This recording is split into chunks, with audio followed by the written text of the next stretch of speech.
હમણાં થોડા દિવસમાં સ્કૂલ શરૂ થશે એટલે માતા પિતા શું કરશે?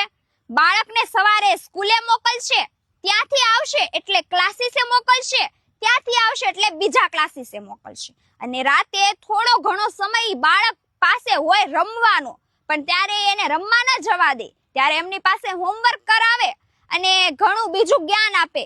ઈ પણ જ્ઞાન કેવું કે ઓલા છોકરાને એટલા માર્ક્સ આવે છે તો તારે તો એટલા આવવા જ જોઈએ એમ કરીને ભણાવશે અને પછી સુવડાવી દેશે. આવું same to same timetable રોજ ચાલ્યા કરે. ઈ મા બાપને મારે એટલી નાની એવી ટકોર છે કે તમારું બાળક જો ભીત ઉપર લીટા કરતું હોય ને, દિવાલ ઉપર લીટા કરતું હોય ને, તો તેને ડ્રોઈંગ ક્લાસમાં મોકલો. તમારું બાળક જો ઉછળ કૂદ કરતું હોય ને, તો એને કરાટે અથવા તો ડાન્સના ક્લાસમાં મોકલો. અને તમારું બાળક જો સંગીત ગીત ગાતું હોય ને, તો એને સંગીતના ક્લાસમાં મોકલો. અને દર રવિવારે એને ખુલ્લી જગ્યા જેમ કે મંદિર, ખેડૂતનું ખેતર અને વિશાળ જગ્યા ઉપર લઈ જાઓ, જેથી ત્યાં તે મન મૂકીને ઉછળ કૂદ કરી શકે. આજકાલ તો આ શાળામાં પૂરતા મેદાન પણ નથી રહ્યા.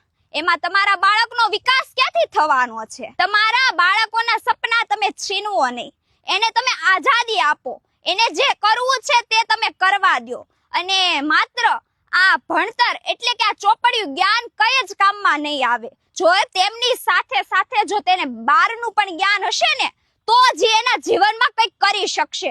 નકર ઈ બાળક ક્યારેય આગળ નહીં વધી શકે. એને ચોપડિયું જ્ઞાન જ હશે, બહારનું જ્ઞાન તો એને હશે જ નહીં, તો ઈ એના જીવનમાં કેવી રીતે આગળ વધવાનો છે? પહેલાના ઋષિ મુનિઓ પ્રકૃતિ સાથે એમના શિષ્યને જ્ઞાન આપતા. આપણા શાસ્ત્ર પણ કહે છે, જો એક બાળકનો વિકાસ, એક માણસનો વિકાસ અને દુનિયાની તમામ જીવસૃષ્ટિનો વિકાસ જો પ્રકૃતિ સાથે થાય ને, તો ઉત્તમમાં ઉત્તમ ગણાય છે.